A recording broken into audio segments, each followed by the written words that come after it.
নমস্কার বন্ধুরা, SB academic সেন্টারের প্রত্যেকটা ছাত্রছাত্রীকে স্বাগত। আজকে আমি মাধ্যমিকে রায় মার্টিন প্রশ্ন বিচিত্রা সলভ করেছি ভলিউম 2, যার পেজ নম্বর 1196 এবং 1197। এই দুটো পেজ আজকে আমি সলভ করাচ্ছি। ঠিক আছে, খুবই গুরুত্বপূর্ণ বই। দেখতেই পাচ্ছ ভলিউম 2 2025 সালের নতুন রায় মার্টিন প্রশ্ন বিচিত্রাটা বেরিয়েছে, সেটাই আমি সর্বপ্রথম তোমাদের আমি সলভ করে দিচ্ছি। Model question paper 12। ঠিক আছে, মডেল কোশ্চেন পেপার কী আছে? মডেল কোশ্চেন পেপার 12 আছে। খুবই গুরুত্বপূর্ণ বই, দেখতেই পারছো। প্রথম প্রশ্ন কি বলেছে? যে প্রক্রিয়ায় অভিকর্ষের টানে উচ্চভূমির ঢাল বরাবর মাটি ও শিলাস্তর নেমে আসে তাকে কি বলে? মেঘপুঞ্জ প্রক্রিয়া বলে। ঘরের অ্যান্সার হবে। পরের প্রশ্ন 1.2তে করাতে দাঁতের মতন বা তীক্ষ্ণাগ্র বদ্বীপ হলো। অ্যান্সার হবে তাইবার। কী হবে অ্যান্সার? অ্যান্সার হবে তাইবার হবে। পরের প্রশ্ন পর্বত কি বলেছে? পর্বত আরোহণে মানে পর্বত আরোহণের সময় যাকে বলে সমস্যার সৃষ্টি হয়। অ্যান্সার হবে আমাদের ক্রেভাজের উপস্থিতিতে। ঠিক আছে, ক্রেভাজের উপস্থিতিতে হবে। 1.4 ভূপৃষ্ঠ থেকে ঊর্ধ্বে বায়ুমণ্ডলের বিস্তার প্রায়। অ্যান্সার হবে 10,000 কিমি। ঠিক আছে, কী হবে? অ্যান্সার হবে 10,000 কিমি। পরের প্রশ্ন 24 ঘন্টায় পৃথিবীর কোন স্থানে মোট ঝড় বাটা হয়? অ্যান্সার হবে 4 বার। কবার হয়? 4 বার হয়। পরের প্রশ্ন 1.6-এ শীতল ল্যাব্রাডর ও উষ্ণ উপসাগরের স্রোতের মিলনের ফলে যে ঘন কুয়াশা বা ঝড়ঝঞ্ঝা সৃষ্টি হয়। অ্যান্সার কী হবে? ঝড়ঝঞ্ঝার সৃষ্টি হয়। খুব ইম্পর্টেন্ট কোশ্চেন 1.6। অ্যান্সার হবে নিউ ফাউল্যান্ডে। অ্যান্সার কী হবে? নিউ ফাউল্যান্ডে। পরের প্রশ্ন তরল বজ্র শোধনের বা অপসারণের উপযুক্ত পদ্ধতি হলো। অ্যান্সার হবে নিষ্কাশন। কী হবে? অ্যান্সার হবে নিষ্কাশন হবে। তো প্রত্যেকটা প্রশ্ন ইম্পর্ট্যান্ট, প্রত্যেকটা প্রশ্ন ভাইটাল। আর যে সমস্ত ছাত্রছাত্রীরা এসবি একাডেমিক সেন্টারের সঙ্গে যুক্ত তারা প্লিজ এসবি একাডেমিক সেন্টারকে সাপোর্ট করো, আর তোমাদের সাপোর্ট আমার খুবই দরকার। পরের প্রশ্ন কী বলেছে আমাদের? নেক্সট প্রশ্ন 1.8-এ ভারতের দক্ষিণতম বিন্দুটি হলো। খুব ইম্পর্ট্যান্ট কোশ্চেন। অ্যান্সার হবে ইন্দ্রা পয়েন্ট। কী হবে? ইন্দ্রা পয়েন্ট হবে। 1.9-এ শিবালিক হিমালয়ের মধ্যে অবস্থিত উপত্যকাকে কী বলে? খুব ইম্পর্ট্যান্ট প্রশ্ন। অ্যান্সার হবে দুন বলে, দুন। পরের প্রশ্ন 1.10 ভারতের দীর্ঘতম নদীবাঁধ হীরাকুদ উড়িষ্যার যে নদীর উপর গড়ে উঠেছে তা হলো। খুবই ইম্পর্ট্যান্ট কোশ্চেন। অ্যান্সার হবে মহানদী। কী হবে? মহানদী হবে। পরের প্রশ্ন 1.11 বল উইভিল পোকা আক্রমণ করে। অ্যান্সার হবে তুলো। ঠিক আছে, অ্যান্সার কী হবে? তুলো চাষে। অ্যান্সার কী হবে? তুলো হবে। 1.12 সব শিল্পের মেরুদণ্ড বলা হয়। লোহ ইস্পাত শিল্পকে বলে। কাকে বলা হয়? লোহ ইস্পাত শিল্পকে বলে। পরের প্রশ্ন 1.13 2011 সালের আদমশুমারি অনুসারে ভারতের সর্বাধিক জনঘনত্ব রাজ্যটি হলো।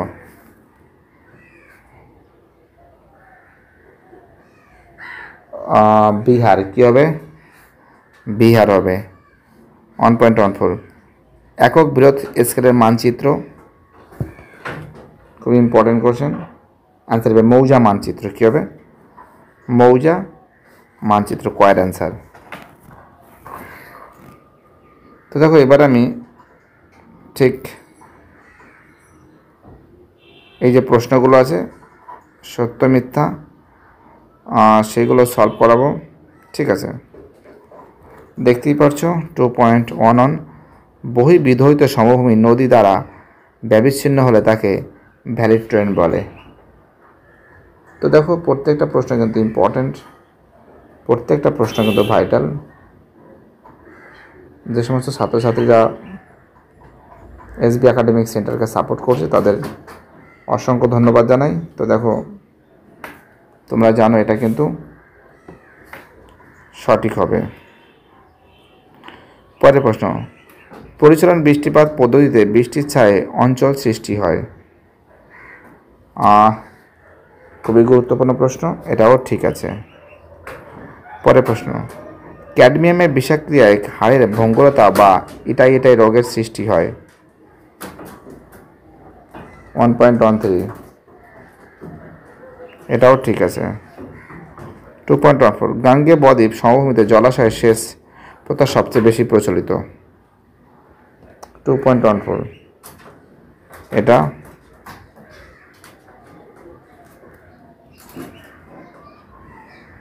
ভুল আছে।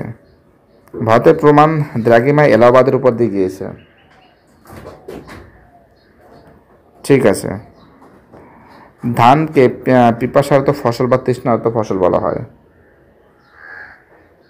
ধানকে, ঠিক আছে। রজ্জুপথের প্রধান ব্যবহার হলো দুর্গম অঞ্চলে যাত্রী ও পণ্য পরিবহনের কাজ।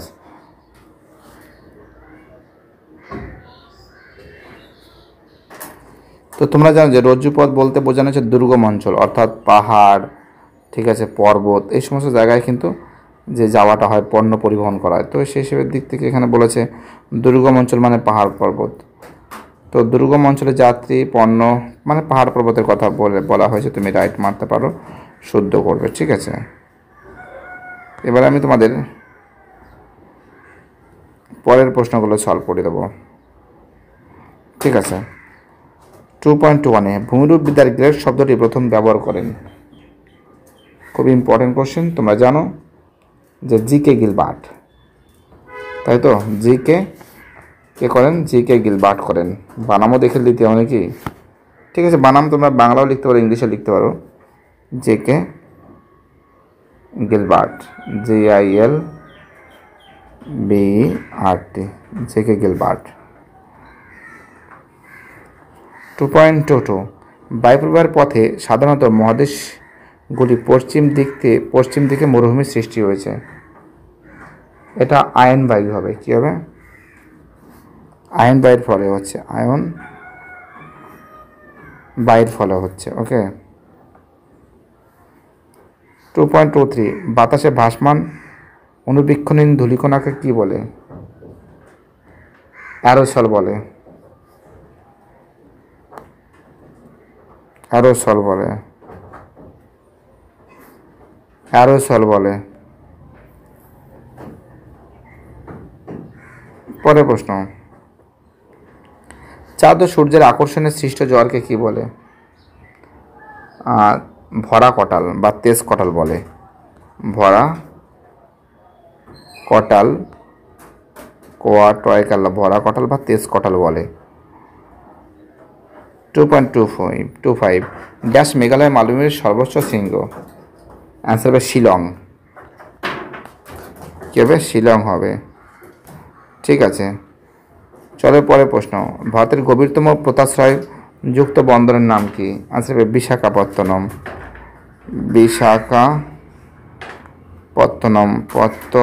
একসঙ্গে লিখবো। ওকে। পরের প্রশ্ন, SPOT নামক দূর সম্পাদন উপগ্রহটি প্রেরিত করছে ফ্রান্স। ফয়রা ফলা আকার 900, ফ্রান্স। এবার তোমাদের আমি এই প্রশ্নগুলো সলভ করে দেবো। ঠিক আছে, দেখা যাক কী বলছে। 2.31, সুন্দরবনের কোন দ্বীপ বিশ্ব উষ্ণায়নের প্রভাবে সম্পূর্ণ নিমজ্জিত? তোমরা নিউ মুরের কথা উল্লেখ করতে পারো। নিউ মুর। ঠিক আছে। 2.32, ওজোন গ্যাসের ঘনত্ব কোন এককে মাপা হয়?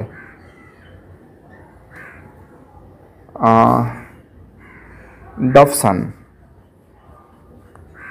আই থিঙ্ক ডবসন ইউনিটে মাপা হয়। চলো পরের প্রশ্ন, পৃথিবীর সর্বাপেক্ষা দ্রুতগামী স্রোতটির নাম কি? পৃথিবীর সর্বাপেক্ষা দ্রুতগামী স্রোতের নাম কি? অ্যান্সার হবে উপসাগরীয় স্রোত। উপসাগরীয় স্রোত।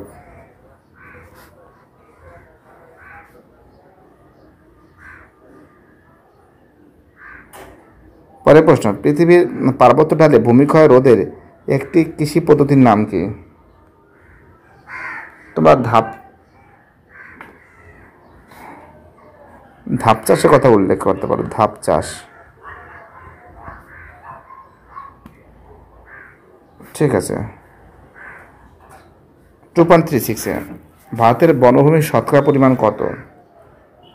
19.45, 109.45%, 20 কাছাকাছি আছে। 2.37 পশ্চিমবঙ্গের প্রধান তথ্য প্রযুক্তি শিল্পাঞ্চল কোথায় গড়ে উঠেছে? Salt Lake sector 5, Salt Lake sector 5।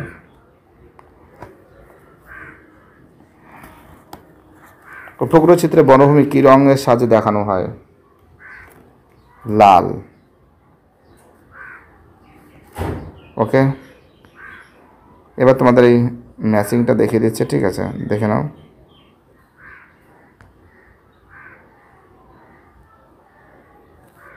ম্যাচিংটা ছিল সিএফসি, ঠিক আছে। তোমরা জানো যে গ্রিন হাউস গ্যাস, প্যারিস স্রোত,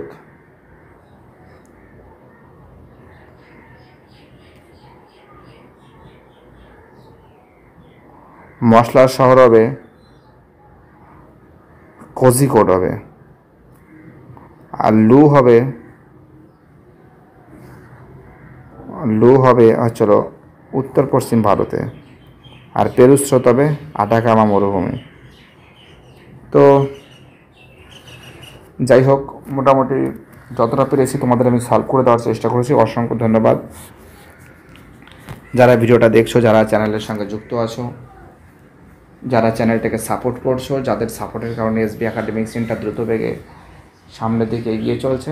থ্যাংক ইউ সো মাচ, এইভাবে আমাকে সাপোর্ট করে দাও। আর তোমাদের সাপোর্ট আমার একান্তই প্রয়োজন।